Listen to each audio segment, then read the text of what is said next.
Hey folks, this is Cheryl Arkison here. I'm your friendly neighborhood quilter. That's right, I am a middle-aged woman who spends a lot of time cutting up fabric and sewing it back together again. I haven't always been middle-aged, but I have been a quilter for over half my life. In fact, I've been quilting longer than I haven't been quilting. And now I'm a quilt teacher, author, mother, and more.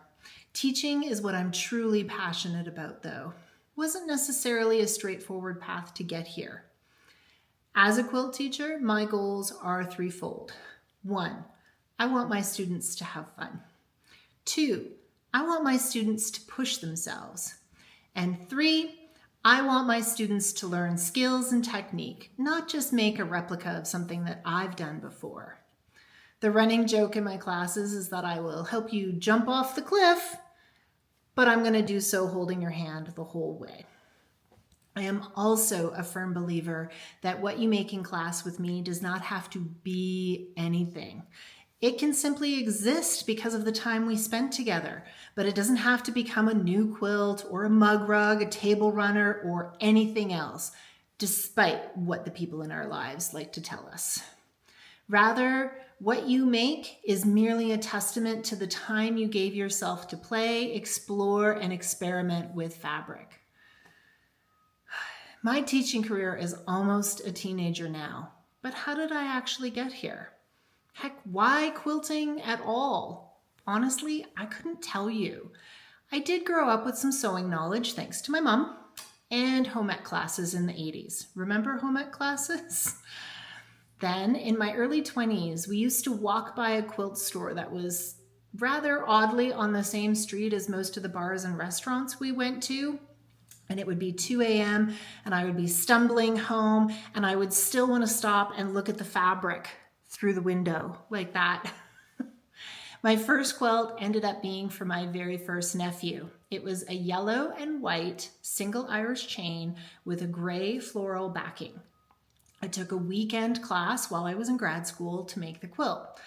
Oddly enough, that store was also in a bar and restaurant district, even though we were in a different city. I used the 1960s era Brothers sewing machine that my mom got when she finished nursing school. It needed a tune-up, but she worked well. Probably still does, actually. To get to the class, I lugged that heavy machine to a train station so that I could take public transit.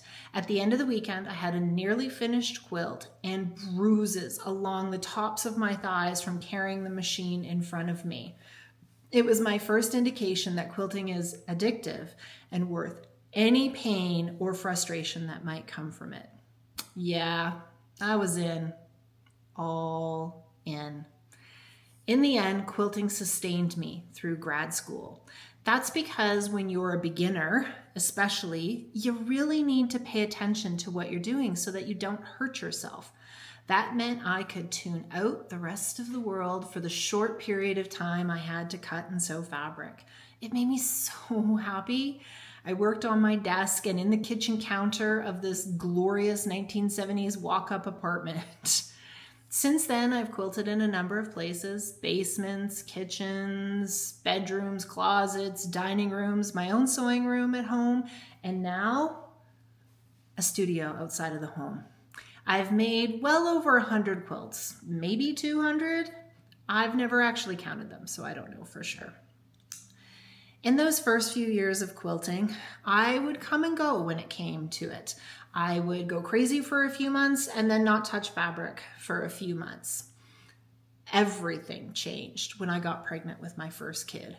She caused me no end of troubles in pregnancy, and I ended up on bed rest. I could not go up and down the stairs to the basement sewing area, and this was the early days of good internet, so there wasn't a lot of scrolling on your phone to do. It meant I read, I did crosswords, and I watched a lot of TV while on bed rest. It was then that I had my first really big creative epiphany. And it's a total cliche that I was watching Oprah when I had this aha moment. But here we are. What was that, you say?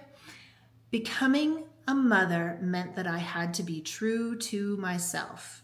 In other words, in order to be a good mother, you can't fake it. You can't fake it to yourself. You can't fake it to your kids.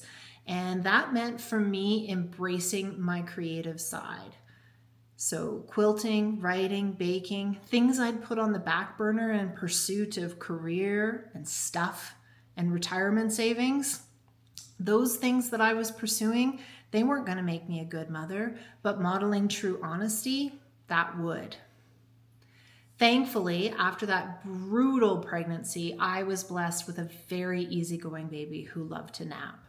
And so once we settled into our routines during my year-long maternity leave, I found myself reaching for quilting on a pretty regular basis. I even started writing again, too. Pretty soon, the compulsion to create became a necessary habit. I made the time to be creative daily. Sometimes it meant including her. Sometimes it meant I used her naps effectively and ignored all chores. We had another daughter 2 years later, and I continued to drive the bus, that creative bus, alongside mothering. I went pro as a quilter a few years later. It started by when I partnered with Amanda Jean Nyberg to write Sunday Morning Quilts, our homage to scraps and modern quilts. In the book, we wanted quilters to see their scraps as opportunities and not an afterthought. It's proven a popular view and a popular book. It's still in print after over a decade.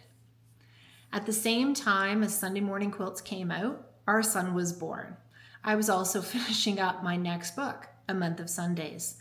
That one is all about understanding low volume fabrics, those white and light-based printed fabrics. They whisper instead of shout their names. The book was also a departure from the conventional book of quilt patterns, as my publisher let me write about life, family, creativity. It was wonderful. About the same time, I also started to teach quilting. I ventured into some local stores to talk improv quilting and scraps. Then I started to travel. I remember my first gig. It was to Thunder Bay, Ontario. Quilters showed up and unloaded suitcases full of scraps on the table, and we set to sewing and sorting them and playing. It ignited a real desire to be in the room with these folks, guiding them on their own creative paths. I wanted to get people to love their scraps, but to also love playing more. You know, it's kind of funny, but there are two images from that trip that constantly come up for me. They're completely unrelated to quilting, yet somehow inform my overall attitude. In the room where we hosted the classes, there was actually a carousel horse tucked into the corner. It was cute and pretty. We smiled at it, we laughed about it, and we even laid scraps on it during the weekend. It was just an added spot of joy to our days together. Then outside of the location was the waterfront of Lake Superior and a great public art installation by Nadine Stefan and Paul Slipper. It was a series of balloon animals, but they were made out of granite. They were fun and unconventional and silly and incongruous all at the same time. And those two images, they're still with me and they influence my teaching. Quilt classes should be fun, not stressful. Quilt making should be fun, not stressful. This is the energy I like to bring to my teaching, whether it be here on YouTube, during live events on Instagram, through Quilters Playcation, my online platform for teaching, or maybe even in your guild or store. We're all into quilt making because it makes us feel good.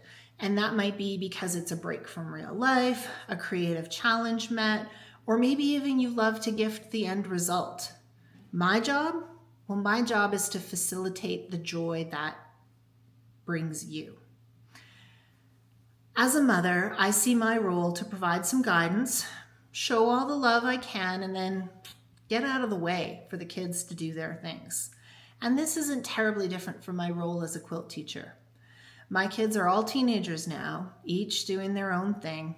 My students are out there too, embracing their scraps, trying new things, and building their confidence through and in quilting. So, if this interests you, this is where you can find me, right here. I teach online through Quilters Playcation. It's a fun portal for exploring quilt making. I also teach through guilds or stores. You can grab any one of my books. I've actually got 3 now. You can also subscribe to the two newsletters that come out monthly. Subscribe at CherylArkison.com or at QuiltersPlaycation.com. And then find me on social media. I'm most active on Instagram and here. Thanks, folks. My name is Cheryl Arkison, and I'm thrilled that you were able to join me for this little chat. Have a lovely day. I hope you find the time to play.